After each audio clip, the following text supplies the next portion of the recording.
Ayaw ko ng basura sa lamesa ko, Rene. Hindi mo ba nakikita? Nakakahiya sa mga bisita.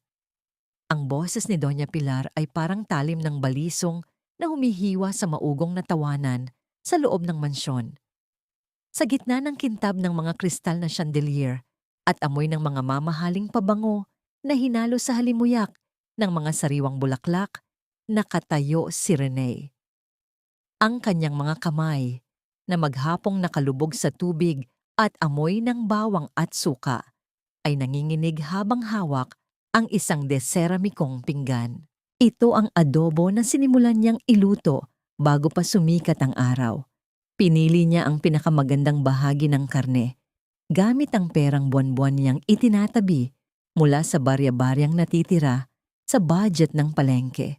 Bawat kurot ng paminta at bawat patak ng toyo ay puno ng pag-asa. Pag-asang sa kaarawan ng kanyang biyenan. Sa wakas, matitikman nito ang kanyang pagmamahal. Na sa wakas, makikita siya nito hindi bilang isang pabigat, kundi bilang pamilya. Mommy, it's just adobo. It's too common. Natatawang sabi ni Claribel habang pinapaypayan ang sarili ng abanikong galing pa sa Europa. Ang kanyang mga mata ay puno ng panunuya habang nakatingin sa simpleng apron na suot ni Rene na may mantsa pa ng mantika sa gilid.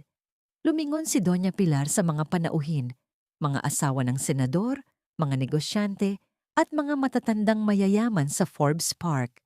Pagkatapos, ibinalik niya ang tingin kay Rene na may kasamang ngiting kasing lamig ng yelong nasa baso ng wine. Sabi ko sa inyo, ang kinuha ng anak ko ay isang babaeng walang alam sa class. We are serving Wagyu steak and caviar, yet she brings this. Dahan-dahang lumapit si Doña Pilar. Ang amoy ng kanyang Chanel numero 5 ay sumakal sa bango ng nilutong ulam ni Rene. Kinuha ng matanda ang pinggan mula sa kamay ni Rene.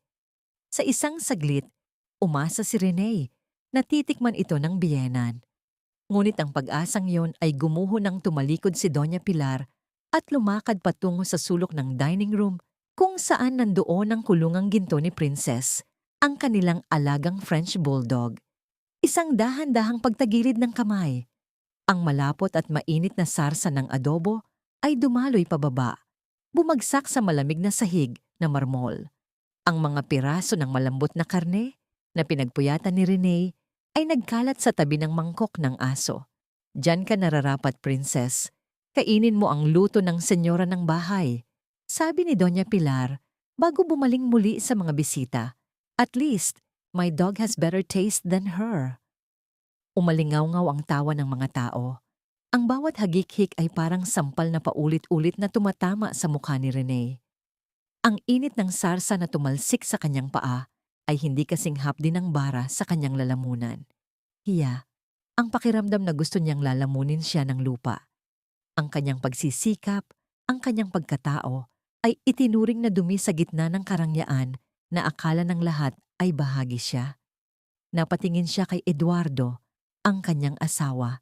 Nakatayo ito sa kabilang dulo ng mesa, hawak ang baso ng whiskey. Inasahan niyang lalapit ito, hahawakan ang kanyang kamay, o kahit man lang titingin ng may pagmamalasakit. Ngunit iniwas ni Eduardo ang kanyang mga mata. Uminom ito ng diretsyo, tila nahihiya na ang asawa niya, ang sentro ng katatawanan. Eduardo, tell your wife to clean that up. Baka madulas ang mga guests ko? Utos ni Doña Pilar habang kumukuha ng isang pirasong caviar. Rene, go! Linisin mo na yan. Ang dumitignan, mahinang sabi ni Eduardo. Ang boses ay puno ng iritasyon sa halip na pagtatanggol. Dahan-dahang lumuhod si Rene sa malamig na marmol. Ang kanyang tuhod ay bumaon sa sarsa ng sarili niyang luto. Kinuha niya ang basahan, ngunit ang kanyang paningin ay nagsisimulang lumabo. Hindi siya umiiyak. Masyado nang tuyo ang kanyang mga mata para sa mga luhang walang silbi. Ganito na lang ba ang halaga ko? Tanong niya sa kanyang sarili habang pinupunasan ng dumi sa paanan ng aso. Isang basahan na tanging gamit ay sumalo ng kalat ng iba. Habang nakayuko, naramdaman niya ang bigat ng isang bagay sa loob ng bulsa ng kanyang apron. Isang maliit, matigas, at malamig na piraso ng bakal. Ang susing tanso na iniwan ng kanyang lolo Esteban. Naalala niya ang boses ng matanda bago ito pumanaw. Hiya, ang tunay na ginto ay hindi laging kumikinang sa leeg ng mga mapagmataas. Minsan, ito ay nakatago sa ilalim ng mga paang tinatapakan. Isang malalim na hininga ang pinakawalan ni Rene. Ang amoy ng adobo sa sahig ay tila nagbago. Hindi na ito amoy ng pagkatalo. Ito ay naging amoy ng huling pagkakataong hahayaan niyang tratuhin siyang aso sa sarili niyang pamamahay.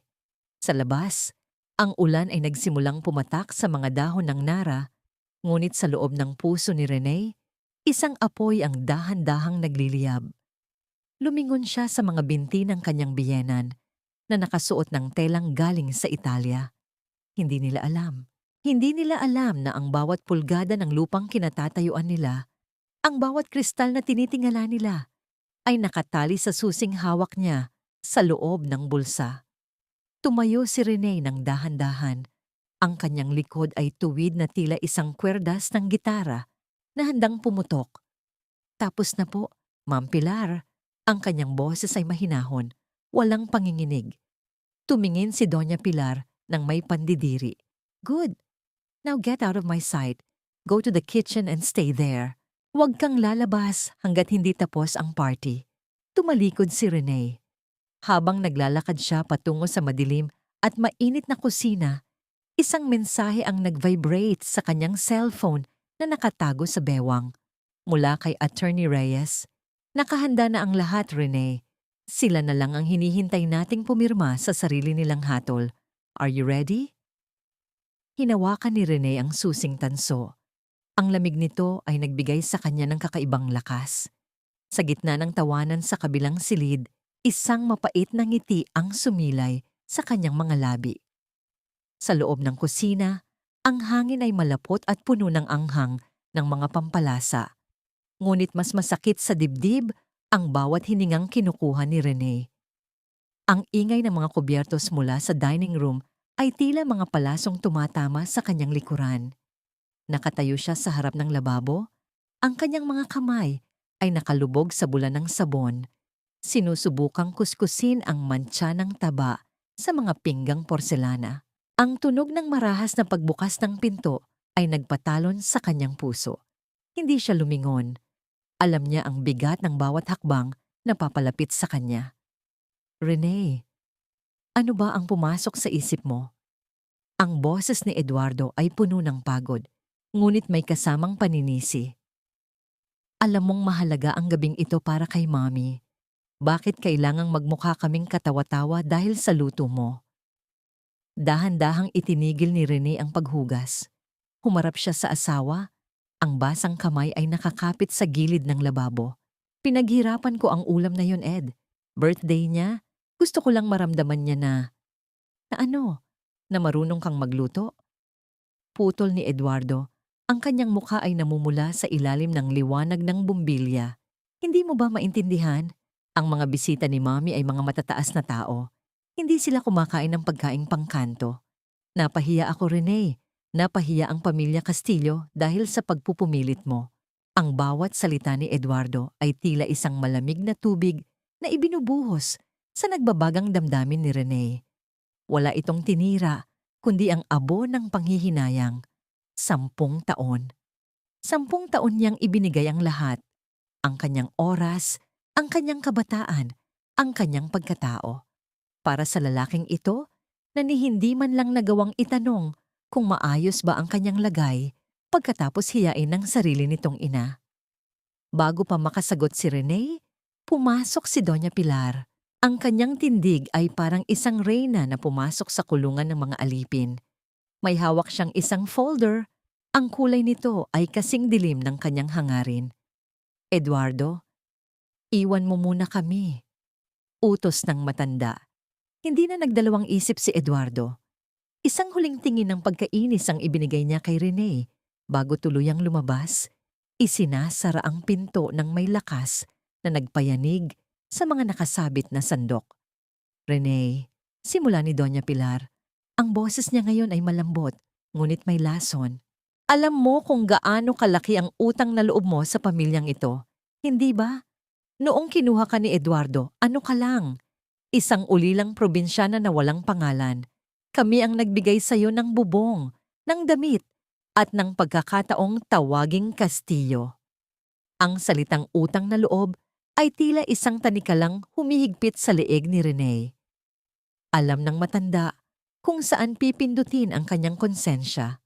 Ngayon, ang pamilya ay nasa gitna ng pagsubok. Pagpapatuloy ni Pilar, inilalatag ang folder sa mesa na puno ng balat ng mga gulay. May mga dokumentong kailangang pirmahan. Isang simpleng pagpapatunay lang na sumasang-ayon ka sa mga desisyon ni Eduardo tungkol sa mga properties na nakapangalan sa iyo bilang asawa niya. Napatitig si Rene sa folder. Alam niya ang laro. Ang lupang kinatatayuan ng mansyong ito, ang ilang ektarya ng lupain sa paligid, ay hindi alam ng pamilya Castillo na matagal nang binili ng kanyang lolo Esteban sa ilalim ng kanyang pangalan bago pa siya ikasal. Akala ni Pilar, ang mga lupang iyon ay bahagi ng mana ni Eduardo na kailangang ayusin ang papel. Bakit ngayon, Maang Pilar? At bakit kailangan ng pirma ko kung sa inyo naman ang lahat ng ito, ayon sa sinasabi niyo? Mahinahon ang tanong ni Rene, ngunit ang kanyang mga mata ay matalas. Isang saglit na nawala ang poise ni Doña Pilar. Ang kanyang panga ay tumigas. Huwag mo akong tanungin ng mga bagay na hindi mo maiintindihan. Basta pirmahan mo ito. Isipin mo na lang na ito ang kabayaran sa lahat ng pagkain-kinain mo sa bahay na ito sa loob ng 10 taon. Kinuha ni Rene ang panulat na inabot sa kanya. Ang dulo nito ay malamig. Tumingin siya sa pintuan kung saan lumabas si Eduardo. Ang lalaking dapat ay proteksyon niya ang mismong nagtulak sa kanya sa harap ng lobo. Isang alaala ang biglang sumagi sa kanyang isip. Ang huling gabi kasama ang kanyang lolo Esteban, ang amoy ng lumang papel at ang init ng tsaa. Rene, ang mga tao ay parang anino. Mawawala sila kapag nagdilim ang paligid. Siguraduhin mong hawak mo ang sarili mong liwanag. Ibinaba ni Rene ang panulat. Hindi niya ito itinititik sa papel. Bukas ko na po ito babasahin, ma'am. Pagod na po ako, sabi ni Rene. Ang boses ay matatag sa kabila ng kaba. Ang mukha ni Doña Pilar ay naging kasing pula ng alak na ininom niya kanina. Ang kanyang pagiging mabait ay biglang naglaho. Wala ka talagang utang na loob. Pagkatapos ng lahat ng ginawa namin para sa'yo, tandaan mo Rene, wala kang kahit ano kung wala ang pamilyang ito.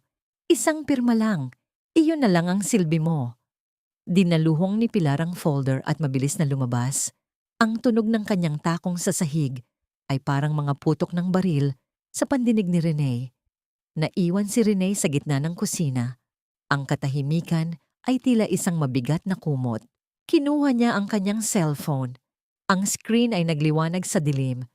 Attorney Reyes, huwag na nating patagalin. Simulan na natin ang paglipat ng lahat ng pondo sa main account ko at ang tungkol sa utang ng Castillo Group. Bilhin niyo ang lahat ng credit line na nila. Gusto ko. Sa akin sila magmamakaawa kapag dumating ang paniningil. Itinago ni Rene ang cellphone. Sa labas, ang ulan ay lalong lumakas. Nililinis ang dumi sa mga bintana. Ngunit sa loob ng mansyon, ang dumi ng kasakiman ay lalo lamang kumakapit. Lumingon siya sa lababo.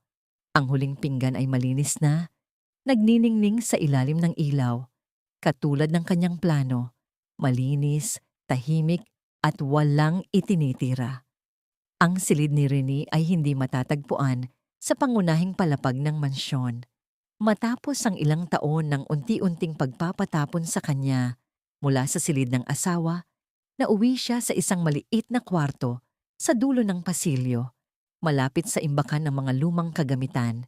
Dito, ang amoy ng mamahaling kera ay napalitan ng amoy ng alikabok at lumang kahoy na tila unti-unting kinakain ng anay.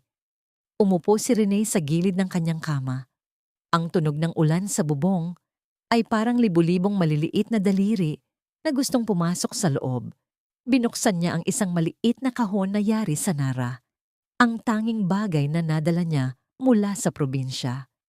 Sa loob nito, nakahiga ang susing tanso. Sa ilalim ng madilim na ilaw ng lampara, ang susi ay tila humihinga. Sa bawat pagtitig ni Rene, bumabalik ang imahe ng kanyang lolo Esteban, ang lalaking amoy tabako at matandang aklat. Ang lalaking ang bawat salita ay may bigat ng karunungan. Naalala niya ang kanilang lumang bahay sa San Isidro, kung saan ang hangin ay amoy dagat at ang mga tao ay may mga ngiting hindi nabibili ng pera. Huwag mong kalilimutan, Rene, bulong ng alaala ng kanyang lolo sa kanyang isipan. Ang tunay na kayamanan ay hindi para sa mga taong gustong ipakita ito sa buong mundo. Ito ay para sa mga taong marunong maghintay at magtiis. Hindi alam ng pamilya Castillo na si Don Esteban Villamor ay hindi lamang isang simpleng magsasaka sa probinsya. Siya ang utak sa likod ng Villamor Real Estate, isang imperyong itinayo sa katahimikan. At si Rene, ang kaisa-isang apo, ang pinagkatiwalaan ng lahat. Ngunit ang katahimikan ng gabi ay binalot ng marahas na pagpasok ni Claribel. Hindi ito kumatok. Ang amoy ng alak mula sa party ay sumama sa hangin ng maliit na silid. "Oh my God, Rene! Ang tagal mo namang lumabas!" Sigaw ni Claribel habang tinitignan ng may pandidiri ang paligid. Ang kanyang gown na kulay ginto ay tila isang insulto sa kahirapan ng silid. "Nasaan na yung necklace? Yung sinasabi mong sa nanay mo?" Naitago agad ni Rene ang susing tanso sa loob ng kanyang palad. "Para saan, Claribel? Pag-aari ko yun." Gagamitin ko lang sa party bukas sa Makati. It's vintage yan, di ba? Bagay sa outfit ko." Lumapit si Claribel at pilit na kinuha ang kahon sa kandungan ni Rene. "Tsaka, consider this as rent. Ang laki ng space na kinukuha mo rito sa bahay, wala ka namang ambag." Ang pagiging gahaman ni Claribel ay walang hangganan. Para sa kanya, ang lahat ng nasa loob ng bahay na ito ay pag-aari ng mga Castillo, kasama na ang kaluluwa ni Rene. "Hindi ko ibibigay, Claribel. Iyan na lang ang alaala ko sa nanay ko." Mahinahon, ngunit matigas ang sagot ni Rene. Isang mapait na tawa ang kumawala sa bibig ni Claribel. "Alaala? Rene, wake up. Ang mga alaala ay para sa mga taong mayaman. Ang mga tulad mo dapat praktikal. At saka, my mom told me na tumanggi ka raw pumirma sa papers kanina. How dare you?" Dinaluhong ni Claribel ang kahon. Sa agawan, nahulog ang kahon sa sahig. Ang tunog ng pagkabasag ng kahoy ay sumabay sa pintig ng puso ni Rene. Lumabas mula sa sikretong bahagi ng kahon ang isang pirasong papel, isang lumang sertipiko ng lupa na may tatak ng pamilya Villamor. Mabilis na pinulot ni Claribel ang papel. Ang kanyang mga mata ay nanlaki habang binabasa ang mga numerong nakasulat doon. Ang halaga ng ektaryang lupain sa gitna ng Bonifacio Global City na nakapangalan kay Teresita Rene Villamor. "What is this? Is this fake?" Ang boses ni Claribel ay naging matinis. "Rene, magnanakaw ka ba? Saan mo nakuha ang dokumentong ito?" Tumayo si Rene. Sa pagkakataong ito, hindi siya yumuko. Ang takot na dati ay bumabalot sa kanya ay tila natunaw. Pinalitan ng isang malamig na determinasyon. "Ibigay mo sa akin ang papel na yan, Claribel." Ang boses ni Rene ay mababa. Parang kulog bago ang malakas na bagyo. "No, I'm going to show this to mommy. I knew it. Manggagamit ka talaga. Akala mo ba makukuha mo ang yaman ng mga Castillo sa pamamagitan ng paggawa ng mga pekeng papeles na to?" Tumakbo si Claribel palabas ng silid. Bit-bit ang dokumento. Ang tunog ng kanyang mabilis na hakbang sa pasilyo ay tila hudyat ng simula ng isang digmaang matagal nang iniiwasan ni Rene. Naiwan si Rene na nakatayo sa gitna ng kanyang wasak na kahon. Ang susing tanso ay nananatiling mahigpit na nakakulong sa kanyang palad, sapat na para bumao ng talim nito sa kanyang balat. Ang sakit ng sugat sa kanyang palad ay hindi nararamdaman dahil ang mas matinding sakit ay ang katotohanang kahit sa loob ng 10 taon, ang tingin nila sa kanya ay isang magnanakaw sa sarili niyang buhay. Kinuha niya ang kanyang telepono. Isang tawag ang kanyang ginawa. Attorney Reyes, nakuha na nila ang unang piraso ng pain. Ready the legal injunction. Gusto kong makita kung paano nila lalamunin ang sarili nilang kasakiman. Sa labas ng bintana, ang kidlat ay gumuhit sa kalangitan. Pansamantalang nagbigay ng liwanag sa mukha ni Rene. Isang mukha na wala ng bakas ng pagiging biktima. Sumikat ang araw na tila walang nangyari kagabi, ngunit para kay Rene, ang bawat sinag ng liwanag ay nagpapakita ng mas malalim na lamat sa kanyang paligid. Ang kanyang mga kamay ay mahapdi. Ang balat ay tuyo at puti-puti dahil sa magdamag na paggamit ng matapang na bleach para linisin ang buong sahig ng mansyon. Ito ang parusa sa kanya ni Doña Pilar dahil sa pagtatago ng mga pekeng papeles. Habang ang mga katulong ay abala sa paghahanda para sa isang marangyang tea party sa garden, si Rene ay inutusang maging tagapagsilbi. Hindi siya pinayagang magsuot ng maayos na damit. Pinilit siya ni Pilar na isuot ang luma at kupas na uniforme ng mga dating nanilbihan sa kanila. Gusto kong makita ng mga kaibigan ko kung gaano ako kabait. Bulong ni Doña Pilar habang tinitignan si Rene sa salamin ng hallway. Na kahit ang isang tulad mong walang pinag-aralan at nagnanakaw ng dangal ng iba, ay pinapakain ko pa rin. Ang garden ng mga kastilyo ay puno ng mga rosas na tila perpekto. Ngunit para kay Rene, ang amoy ng mga bulaklak ay nalulunod sa amoy ng kemikal na kumapit sa kanyang mga kuko. Nagsimulang dumating ang mga panauhin, mga asawa ng mga tycoon at matatandang mayayaman na. Ang tanging libangan ay ang pag-usapan ng buhay ng iba. Nakaupo sila sa mga upuang bakal na puti. May hawak na mga tasa ng tsaa na gawa sa bonechina. "Oh, Pilar! Sino itong bagong server mo? Parang pamilyar ang mukha." Tanong ng isang babaeng balot ng alahas ang leeg. Ngumiti si Doña Pilar, isang ngiting kasing peke ng kanyang mga hiyas. "Ah, siya ang asawa ni Eduardo. Pinagbibigyan ko lang na magsilbi para naman mabawasan ang utang na loob niya sa amin. Masyado kasing naging kampante. Akala mo ay tunay na senyora." Nagkaroon ng bulungan sa paligid. Ang mga mata ng mga bisita ay parang mga karayom na tumutusok sa balat ni Rene habang nilalapitan niya sila para magsali ng tsaa. Ang dumi naman ng kamay niya, parinig ng isa pang bisita nang mapansin ang mga sugat at bitak sa daliri ni Rene. Hindi ba siya marunong gumamit ng lotion? Nakakasira ng appetite. Hindi kumibo si Rene. Nanatili siyang nakayuko. Ang kanyang paningin ay nakatuon sa pagdaloy ng mainit na tsaa. Ang bawat salita ng pang-uuyam ay tinatanggap niya nang walang reklamo. Ngunit sa loob-loob niya, binibilang niya ang bawat segundo. Isang matalas na sakit ang naramdaman ni Rene nang sadyang iusog ni Claribel ang kanyang upuan, dahilan para maipit ang mga daliri ni Rene sa pagitan ng bakal at ng semento. Hindi sumigaw si Rene. Kagat labi niyang tiniis ang sakit, kahit nararamdaman niyang tila may pumutok na ugat sa kanyang kuko. "Oops. Sorry, ang harang kasi ng kamay mo, Rene." Tawa ni Claribel. Pagkatapos ay bumaling siya sa mga bisita. "By the way, did you know? My sister-in-law here is a creative writer. Nag-iimbento siya ng mga titulo ng lupa. Napaka-ambisyosan, di ba?" Muling nagtawanan ng mga tao. Sa gitna ng tawanan, dumating si Eduardo.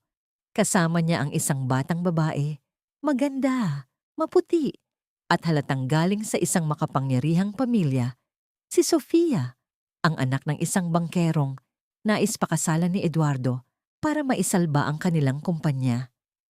Napatigil si Eduardo nang makita si Rene na nakaluhod sa tabi ng upuan ni Claribel, tinitiis ang sakit ng naipit na kamay. Ngunit sa halip na tulungan, umiwas siya ng tingin. "Sofia, dito tayo sa kabilang side. Masyadong mainit dito," sabi ni Eduardo Ang boses ay malambot para sa ibang babae, ngunit kasing tigas ng bato para sa kanyang asawa. Naramdaman ni Rene ang isang malakas na pintig sa kanyang dibdib. Hindi ito dahil sa sugat sa kamay, kundi dahil sa huling hibla ng pag-asa na napatid sa sandaling iyon. Ang lalaking pinangakuan siyang aalagaan ay hinahayaan siyang dumanas ng kahihiyan sa harap ng babaeng balak pumalit sa kanya. Pagkatapos ng party, habang ang araw ay nagtatago na sa likod ng mga gusali, tinawag ni Doña Pilar si Rene. Dahil kailangan natin ng space para sa mga bisita ni Eduardo sa mga susunod na araw. Ililipat mo na ang mga gamit mo, utos ng matanda, habang nagpupunas ng labi gamit ang telang seda. Sa bodega ka na matutulog, doon sa likod, malapit sa quarters ng mga driver. Mas bagay ka doon, Rene. Amoy alikabok, amoy basura. Tumingin si Rene sa kanyang biyenan. Sa unang pagkakataon, hindi siya umiwas ng tingin. Ang kanyang mga mata ay walang emosyon, parang isang malalim na balon na walang hangganan. Opo, Ma'am Pilar. Susunod po ako, maikling sagot ni Rene.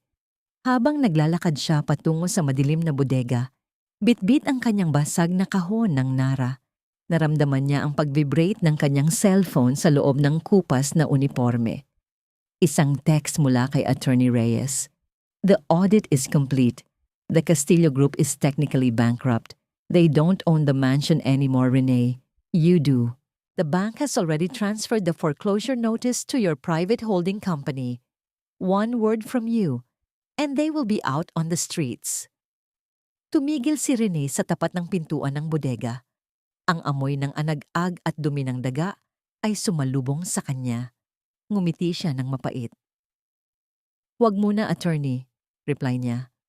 Gusto ko pang makita kung hanggang saan ang itataas ng kanilang mga noo bago sila tuluyang sumubsob sa putikan. Isinara ni Rene ang pinto ng bodega. Sa dilim, ang tanging nagbibigay ng liwanag ay ang screen ng kanyang cellphone at ang apoy ng paghihiganti na tuluyan ng lumiyab sa kanyang puso.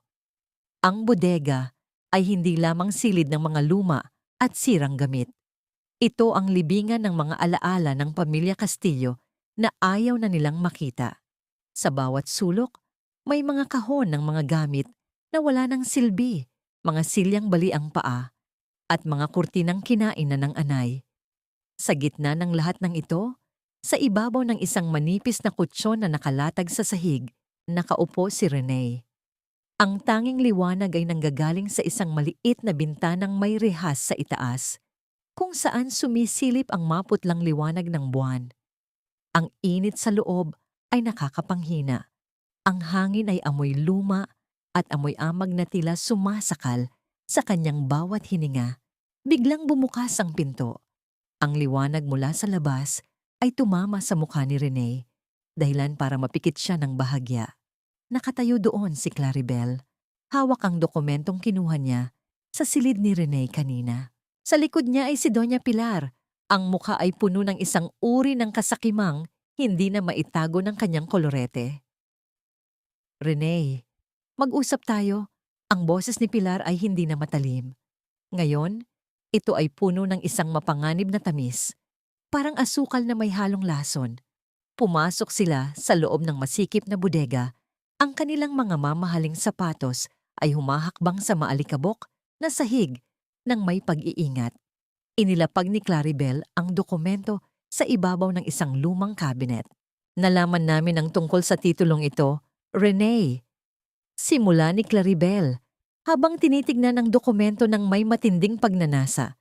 Hindi namin alam kung paano nagkaroon ng isang tulad mo ng ganito kalaking lupain sa BGC. Pero hindi na mahalaga iyon. Ang mahalaga ay ang pamilya Castillo ay nasa panganib. Tumingin si Rene sa kanyang biyenan. Anong ibig ninyong sabihin? Ang kumpanya, Rene. Ang Castillo Group ay nagigipit, sabi ni Pilar.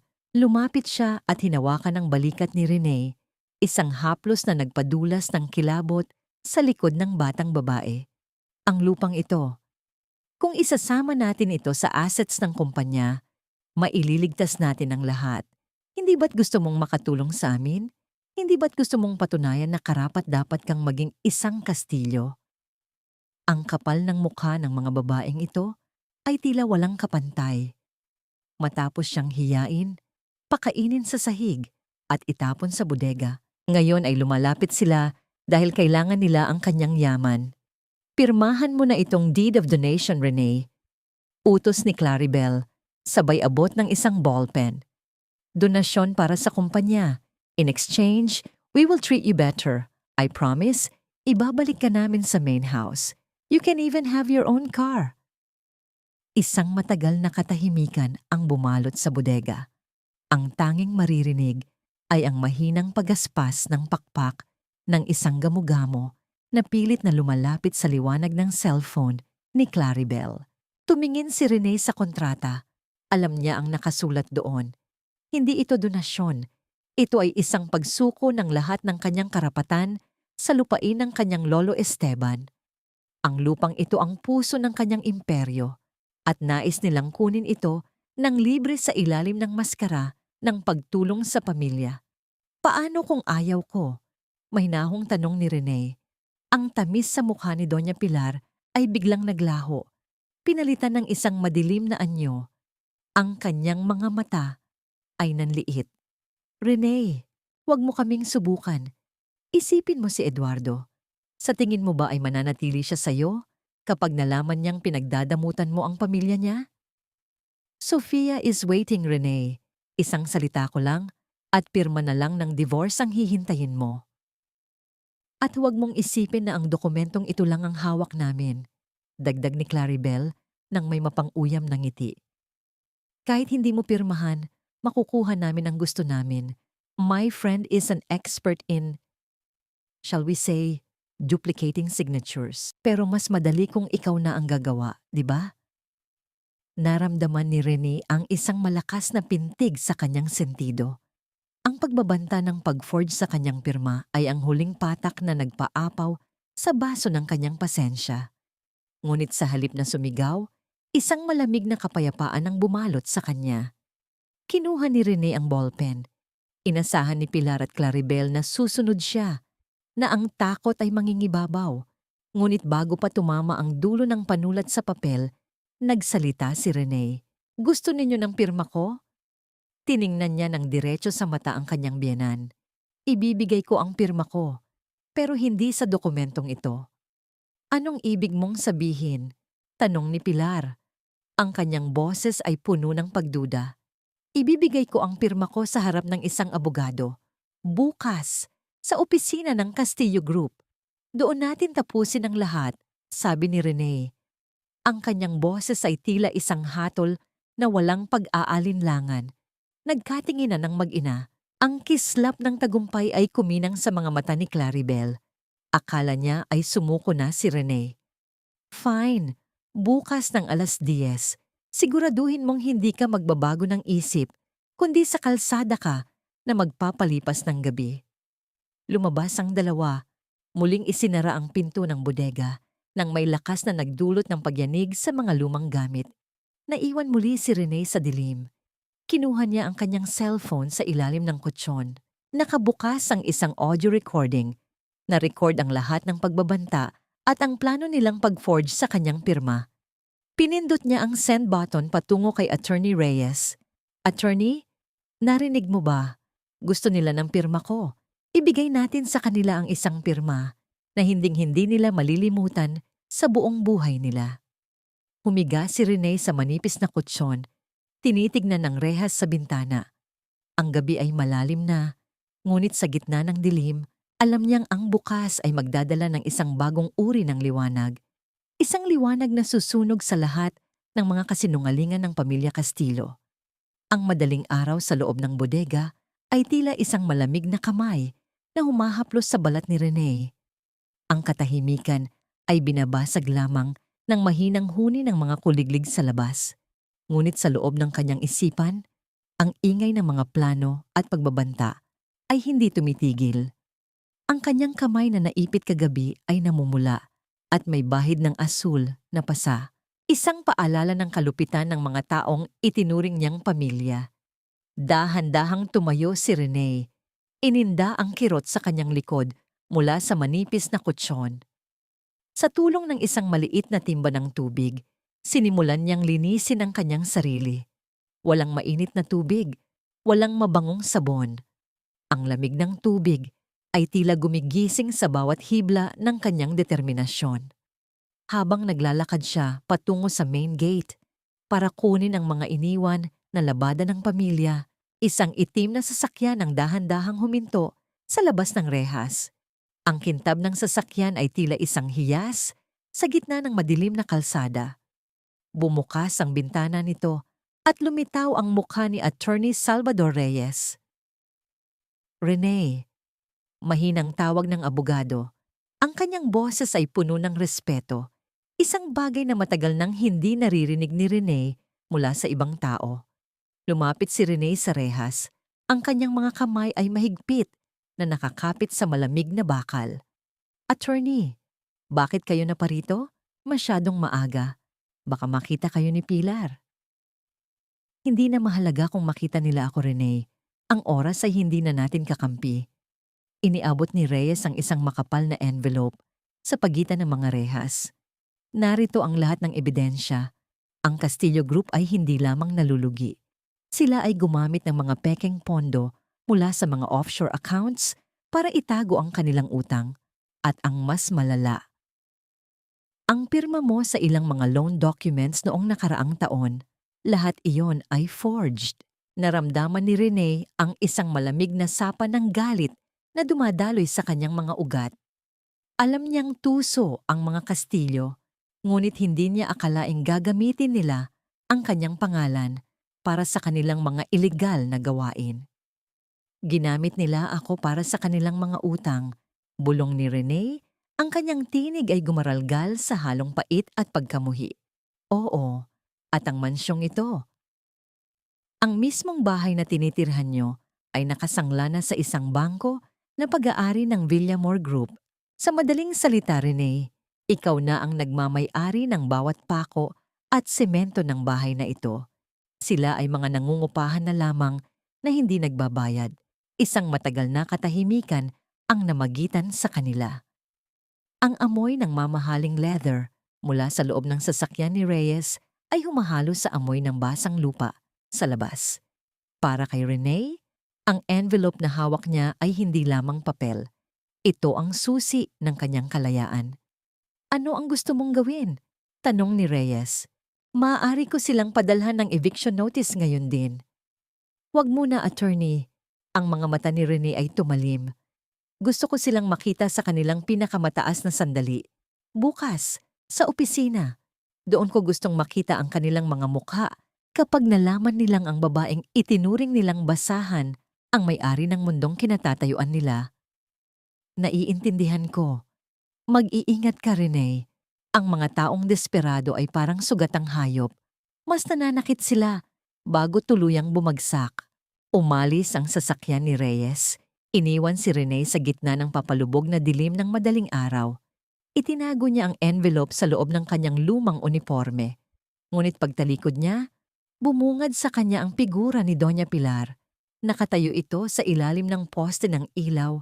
Ang kanyang suot na satin na pantulog ay tila isang balabal ng isang mangkukulam. Ang kanyang mukha ay puno ng hinala at puot. Sino ang kausap mo, Rene? Ang boses ni Pilar ay parang kaskas ng tuyong dahon sa semento. At ano ang itinago mo sa loob ng damit mo? Wala po, Ma'am Pilar. Isang nagtatanong lang ng direksyon. Mahinahong sagot ni Rene. Sinusubukang itago ang kabog ng kanyang dibdib. Lumapit si Pilar ng mabilis. Sa isang iglap, naramdaman ni Rene ang isang matalas na hapdi sa kanyang pisngi. Ang lakas ng sampal ay nagdulot ng panlalabo ng kanyang paningin at ang lasa ng dugo sa loob ng kanyang bibig. Huwag mo akong lokohin. Nakita ko ang sasakyan. Sino ang lalaking iyon? Nakakahiya ka. Hindi sapat na palamunin ka rito. Ngayon ay nagdadala ka pa ng lalaki sa tapat ng bahay ko? Sigaw ni Pilar. Ang kanyang boses ay pumailan lang sa tahimik na subdivision. Hindi po yun kung ano ang iniisip nyo. Hindi na pinatapos ni Pilar si Rene. Dinaklot ng matanda ang kwelyo ng kanyang uniforme. Pilit na hinahanap ang envelope. Ngunit mabilis na umiwas si Rene. Ang kanyang katawan ay automatikong lumayo sa abot ng kamay ng biyenan. "How dare you dodge me?" Galit na sabi ni Pilar. "Eduardo? Eduardo, lumabas ka rito. Tignan mo ang asawa mong malandi." Bumukas ang pinto ng mansyon at lumabas si Eduardo. Halatang kagigising lang. Tumingin siya sa kanyang ina. Pagkatapos ay kay Rene, na hawak ang kanyang namumulang pisngi. "Ma'am, ano ba to? Masyadong maaga," reklamo ni Eduardo.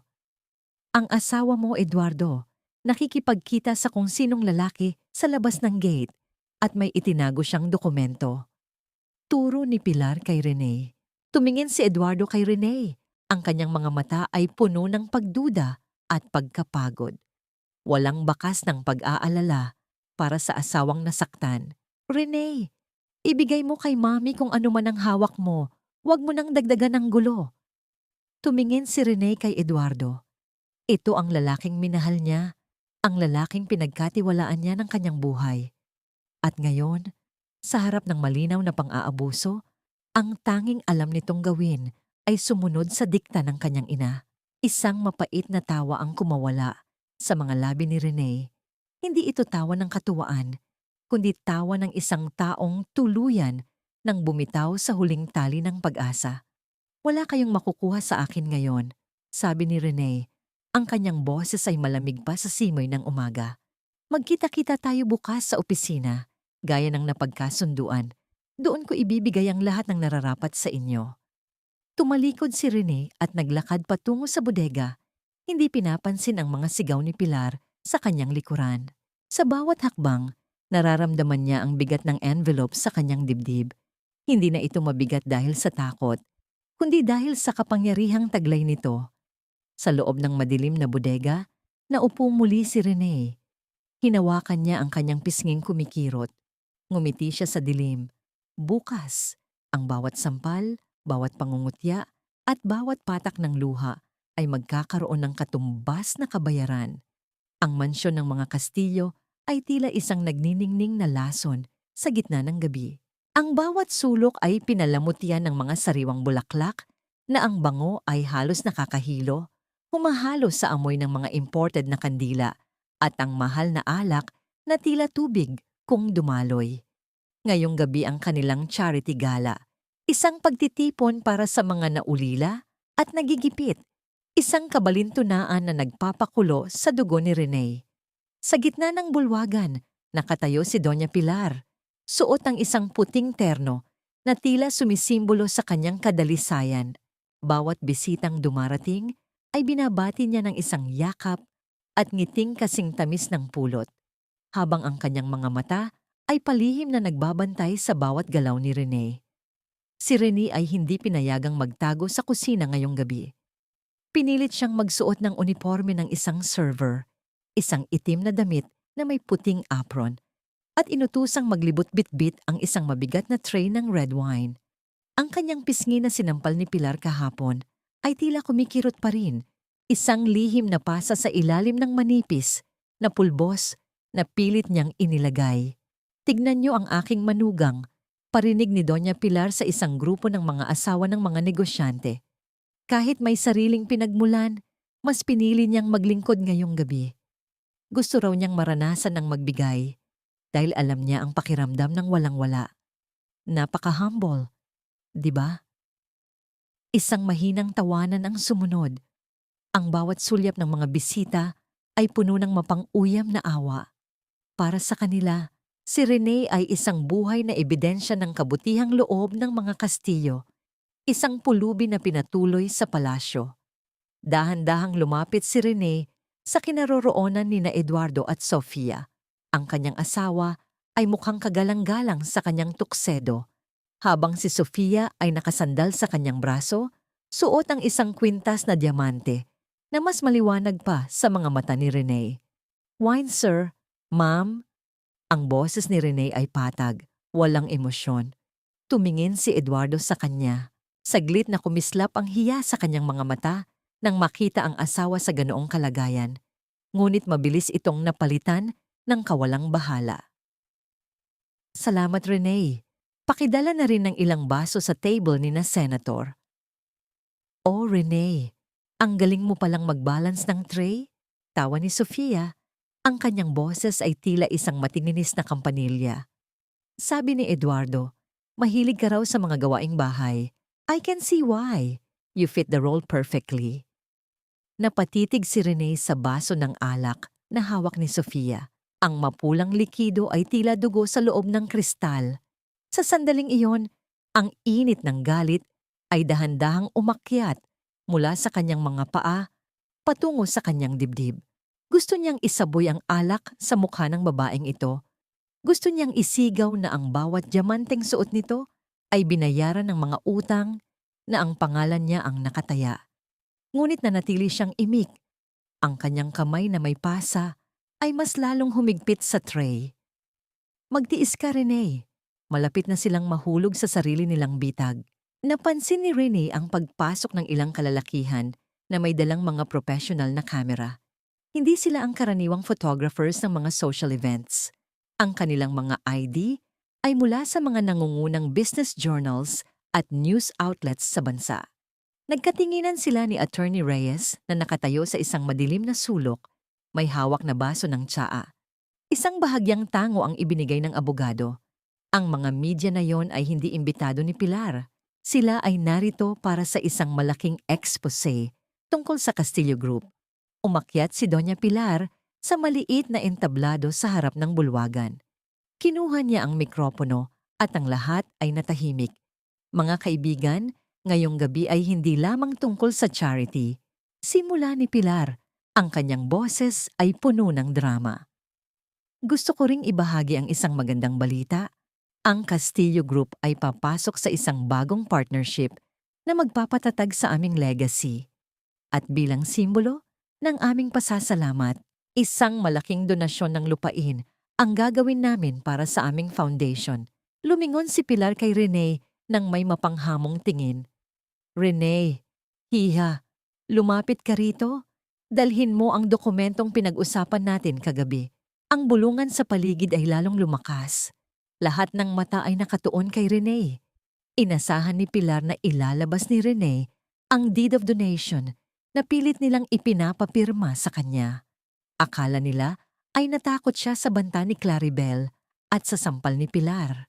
Inilapag ni Renee ang kanyang tray sa isang mesa.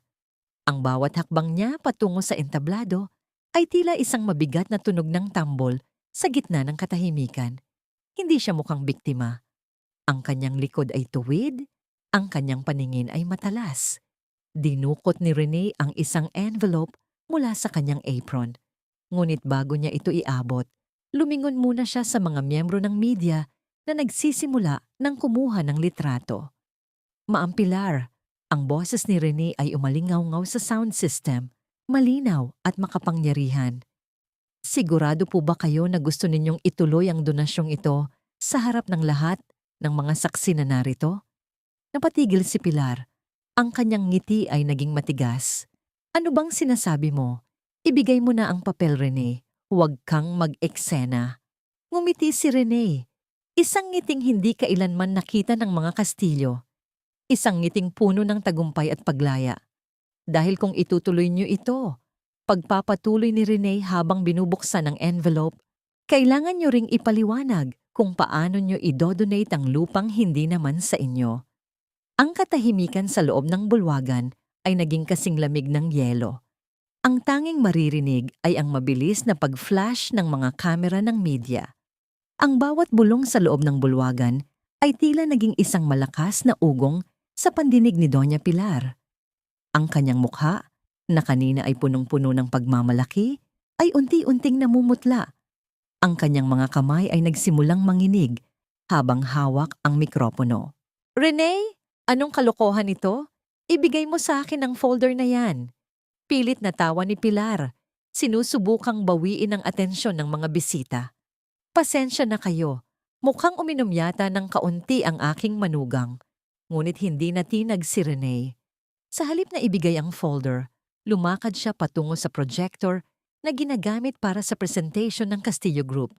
Sa bawat hakbang, ang tunog ng kanyang sapatos sa sahig ay tila isang hatol na papalapit. Dinukot ni Renee mula sa kanyang bulsa ang susing tanso. Ang lumang bakal ay nagniningning sa ilalim ng mga spotlight, tila may sariling buhay.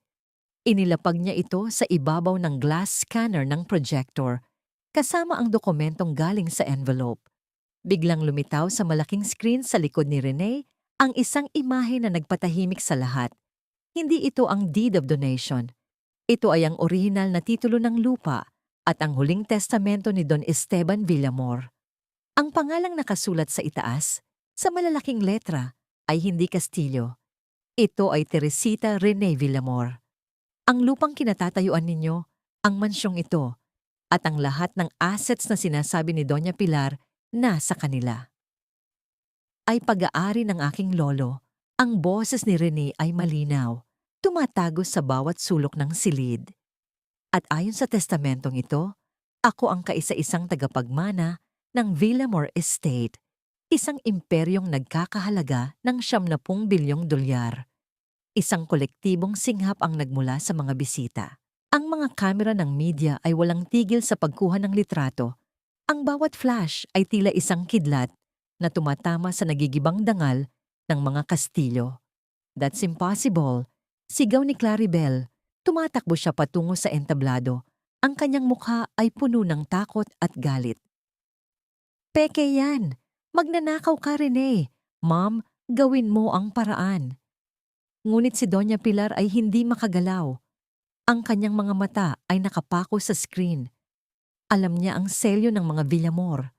Alam niya ang pirma ni Don Esteban.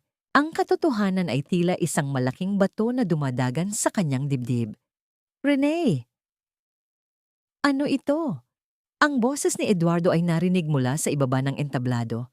Ang kanyang mukha ay parang nakakita ng multo.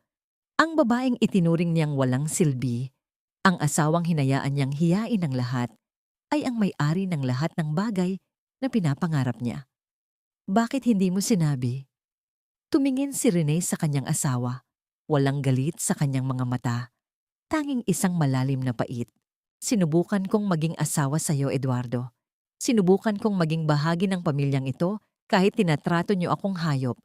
Pero ang tanging mahalaga sa inyo ay ang yaman. Ngayong alam niyo na ang totoo, ano ang nararamdaman niyo. Sa gitna ng kaguluhan, bumukas ang malaking pinto ng bulwagan. Pumasok si Attorney Salvador Reyes kasama ang 4 na lalaking nakasuit at may hawak na mga legal na dokumento. Magandang gabi sa inyong lahat. Ang boses ni Reyes ay puno ng awtoridad. Ako ang legal counsel ng Villamor Estate. Narito kami para ipatupad ang utos ng korte. Lumapit si Reyes kay Doña Pilar na tila isang estatwa sa gitna ng entablado. Doña Pilar Castillo, ang inyong kumpanya ay napatunayang gumamit ng mga forged documents para hiramin ang mga ari-arian ni Miss Renee Villamor. Dahil dito, ang lahat ng inyong accounts ay naka-freeze na simula ngayong gabi. Pahayag ni Reyes, sapat na para marinig ng mga media. At tungkol sa mansyong ito, pagpapatuloy ng abogado, sabay abot ng isang pulang envelope kay Pilar. Ang aking client, si Miss Renee, ay nagpapasya na bawiin ang lahat ng kanyang pag-aari.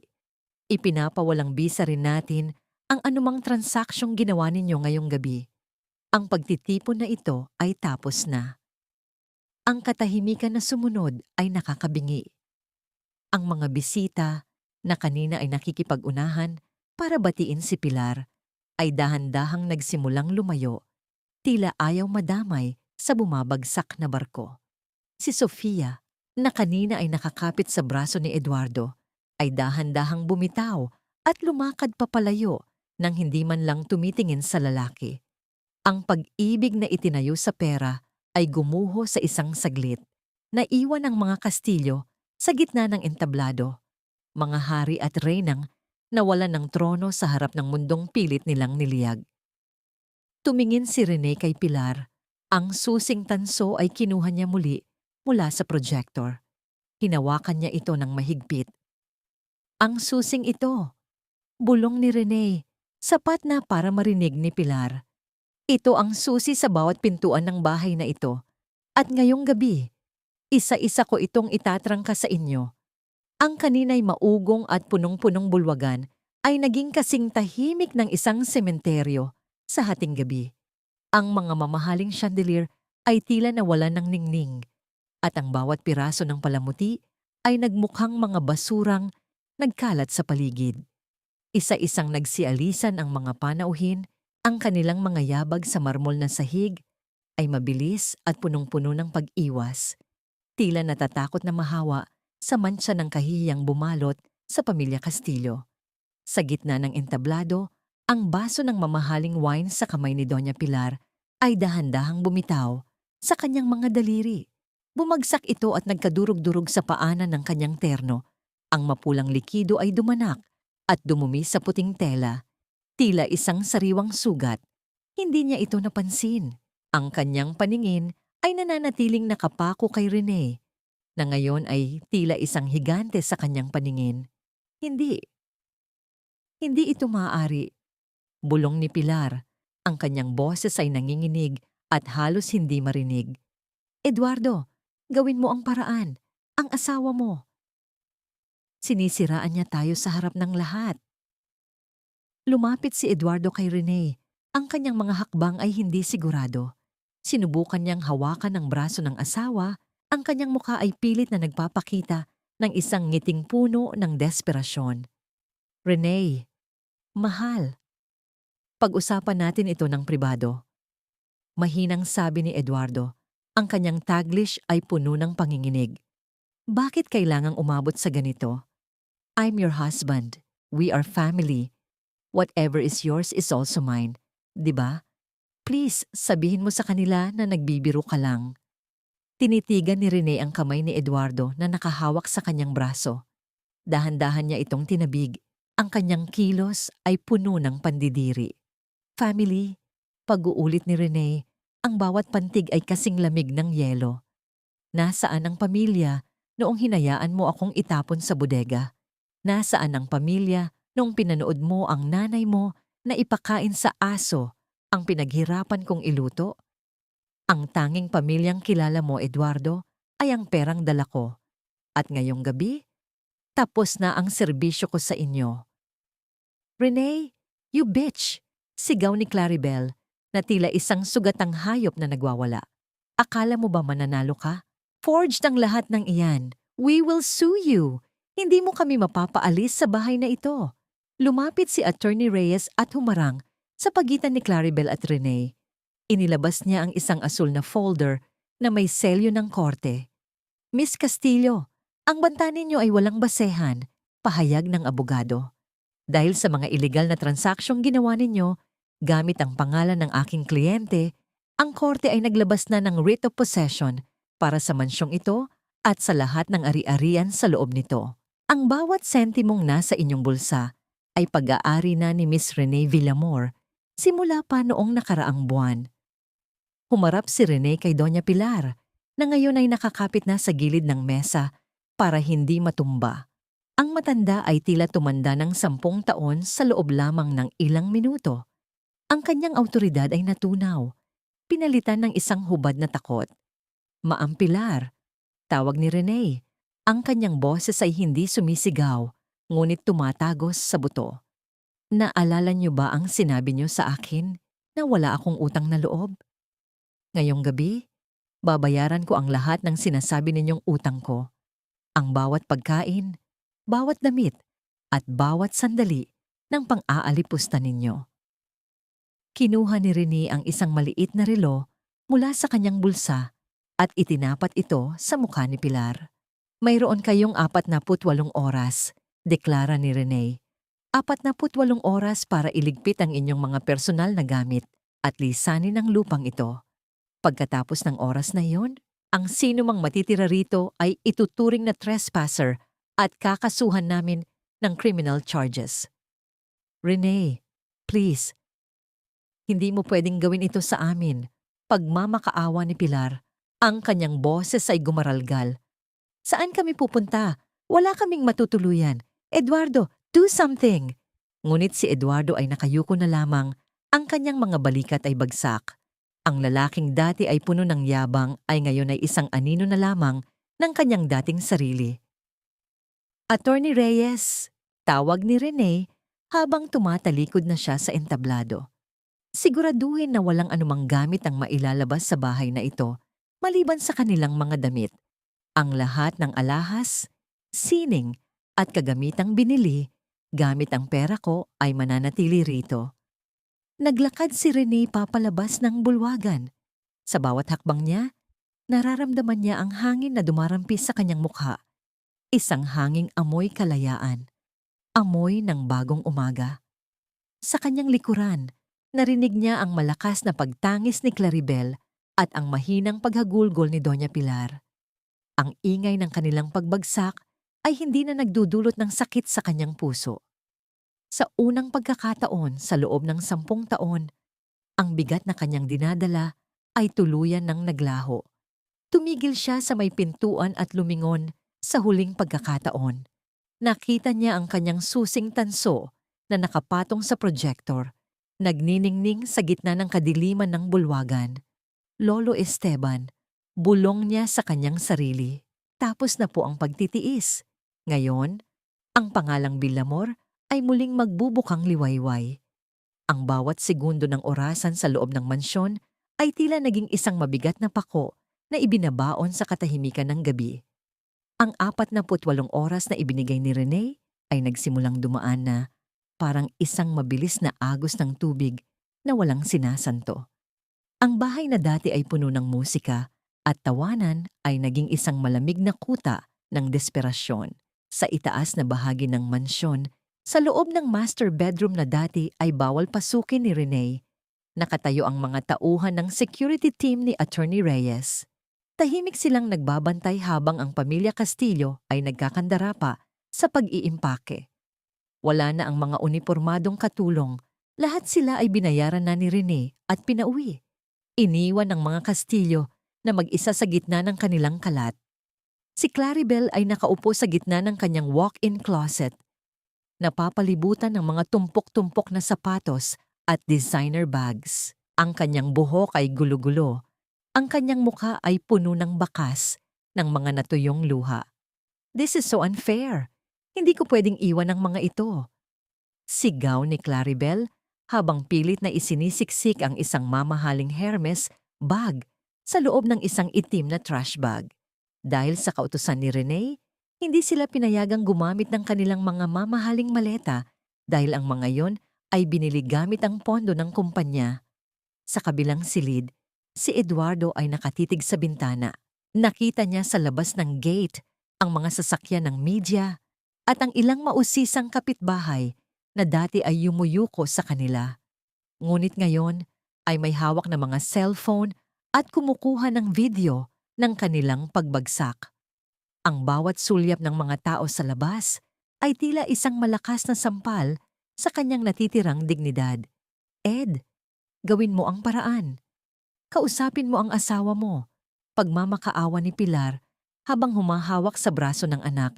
Ang kanyang boses ay naging paos na sa kaiiyak. Sabihin mo sa kanya, kailangan ko ang aking mga gamot, ang aking mga alahas para sa aking retirement. She can't take everything. Mom, stop it! Bulyaw ni Eduardo. Wala na tayong magagawa. Narinig mo ang abogado? Bawat sentimo na ginamit natin ay galing sa kanya. We are lucky she's not putting us in jail for forgery yet. Eksaktong 10:00 ng umaga, bumukas ang pinto ng mansyon. Pumasok si Rene. Suot ang isang simpleng puting blusa at pantalon, ngunit ang kanyang aura ay mas makapangyarihan pa sa anumang hiyas. Kasunod niya ang 2 pulis at si Attorney Reyes.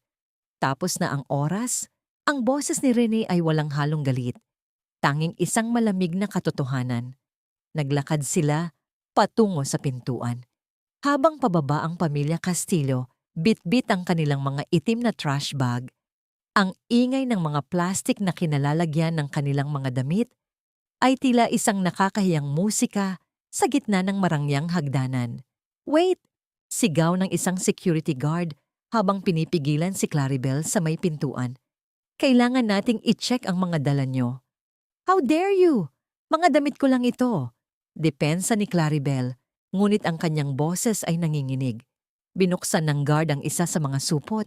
Doon, sa ilalim ng mga lumang t-shirt, ay kumikinang ang isang kwintas na brilyante. Ang paboritong kwintas ni Doña Pilar, na bahagi ng mana ng mga Villamor na matagal nang nawawala. At sa loob ng suot na sapatos ni Claribel, nakatago ang ilang makakapal na bundle ng pera. Tumingin si Rene kay Claribel. Ang kanyang tingin ay puno ng lungkot, hindi para sa sarili, kundi para sa kakarampot na dangal na natitira sa babae. Gusto niyo pa bang dagdagan ang kaso ninyo? Mahinahong tanong ni Rene. Ibigay mo ang mga yan, Claribel. Huwag mong paabutin sa punto na kailangang pusasan ka sa harap ng mga kamera sa labas. Walang nagawa si Claribel kundi ilabas ang mga itinagong alahas. Ang bawat piraso ng hiyas na bumabagsak sa tray ng guard ay tila tunog ng pagguho ng huling pag-asa ng mga Kastilyo. Dahan-dahang lumabas ang pamilya sa malaking gate. Ang sikat ng araw ay tila masyadong maliwanag para sa kanilang mga mata. Sinalubong sila ng mga bulungan at tawanan ng mga taong dati ay kinamumuhian nila dahil sa kanilang kahirapan. Tignan mo sila, parang mga basurero na ngayon. Parinig ng isang kapitbahay na dati ay ininsulto ni Pilar dahil sa mababang uri nito. Nakasakay si Rene sa loob ng kanyang sasakyan habang pinapanood silang maglakad papalayo. Bitbit ang kanilang mga supot ng basura patungo sa isang maliit na taxi. Walang luha sa mga mata ni Rene. Ang nararamdaman niya ay hindi katuwaan sa dusa ng iba, kundi isang malalim na pakiramdam ng katarungan. Attorney, tawag ni Rene, ihanda ang mga dokumento para sa conversion ng mansyong ito. Gusto ko, bago matapos ang buwan, ang bawat silid dito ay may nakatirang mga kababaihan na biktima ng pang-aabuso. Gawin nating silid ng pag-asa ang dating kulungan ng poot. Naiintindihan ko, Miss Rene, sagot ni Reyes. Ano naman ang gagawin natin sa kumpanya? Tumingin si Rene sa susing tanso na hawak niya. Hayaan nating mabuhay ang Castillo Group sa ilalim ng bagong pangalan, Villamor Legacy. At ang unang proyekto natin ay ang pagbibigay ng scholarship sa mga anak ng mga empleyadong tinanggal ni Eduardo. Habang umaandarang sasakyan ni Rene papalayo sa mansyon, nakita niya sa side mirror ang figura ni Eduardo na nakatayo sa kanto. Tila naliligaw sa mundong dati, ay akala niya ay sa kanya. Hindi na lumingon si Rene. Ang nakaraan ay tapos na. Ang amoy ng alikabok ng mansyon ay napalitan na ng amoy ng ulan. Isang ulan na maglilinis sa lahat ng dumi at magdidilig sa mga bagong usbong na pangarap. Isang taon ang mabilis na lumipas. Tila isang panaginip na dumaan sa gitna ng malakas na bagyo. Ang mansyon ng mga Kastilyo, na dati ay simbolo ng panunupil at huwad na karangyaan, ay nababalot na ngayon ng isang bagong uri ng liwanag. Wala na ang amoy ng mga imported na pabango at ang malamig na aura ng pagmamalaki. Ngayon, ang bawat sulok ay amoy sampagita at bagong luto na tinapay. Ang malaking bulwagan, kung saan dati ay itinapon ni Doña Pilar ang pagkain sa paanan ng aso, ay naging isang malawak na silid-aralan at kainan para sa Esteban's Haven. Ito ang sentrong itinatag ni Rene para sa mga kababaihang biktima ng karahasan at pang-aabusong pinansyal. Nakatayo si Rene sa balkonahe, tinitignan ang papalubog na araw. Ang kulay ng langit ay tila isang obra maestra ng mga kulay ube at ginto. Suot niya ang isang asul na dress na yari sa lokal na tela. Ang kanyang buhok ay malayang hinahampas ng sariwang hangin. Hindi na bakas sa kanyang mukha ang pagod at takot.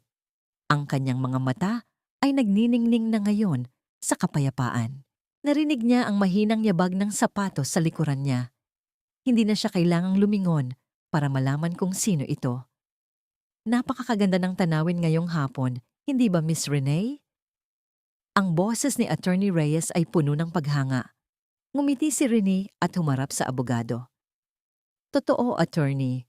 Parang bawat kulay sa langit ay nagpapaalala sa akin na pagkatapos ng pinakamadilim na gabi, laging may pagsikat ng araw. Inabot ni Reyes ang isang manipis na folder. Narito ang huling report tungkol sa pamilya Castillo.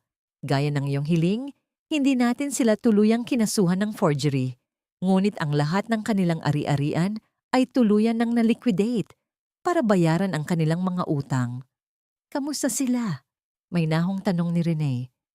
Si Doña Pilar ay nakatira na ngayon sa isang maliit na paupahan sa probinsya, malayo sa mga taong dati niyang pinagyayabangan. Nabalitaan kong nagtitinda siya ng mga kakanin sa palengke para mabuhay. Ang hiya na dati ay kinatatakutan niya ang naging anino niya araw-araw. Kwento ni Reyes. Si Claribel naman ay nagtatrabaho bilang isang sales assistant sa isang mall, malayo sa buhay prinsesa na kinalakihan niya. At si Eduardo. Huminto si Reyes at tumingin kay Rene.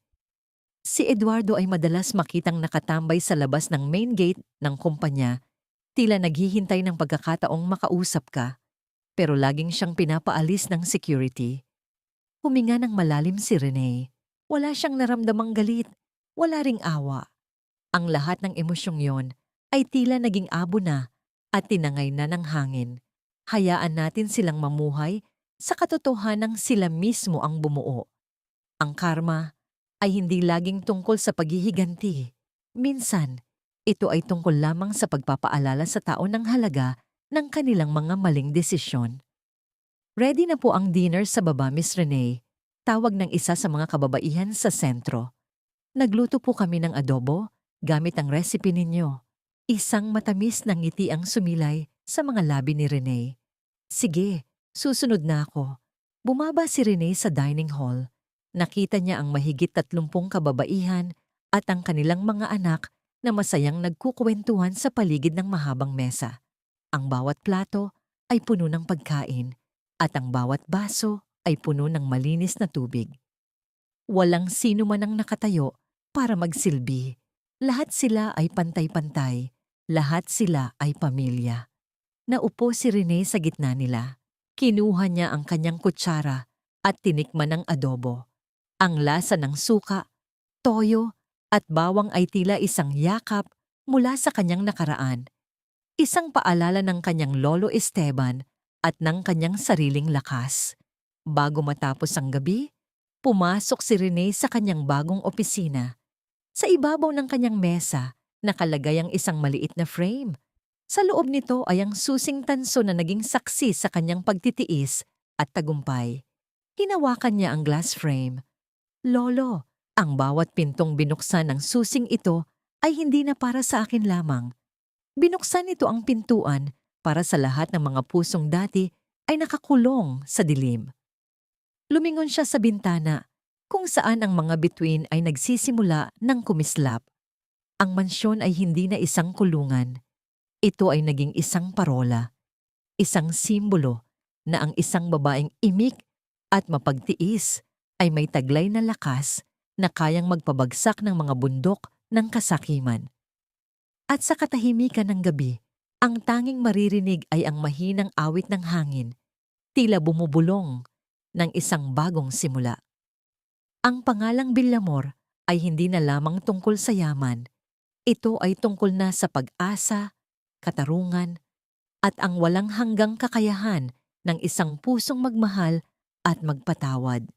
Ngunit hindi kailanman muling magpapaapi.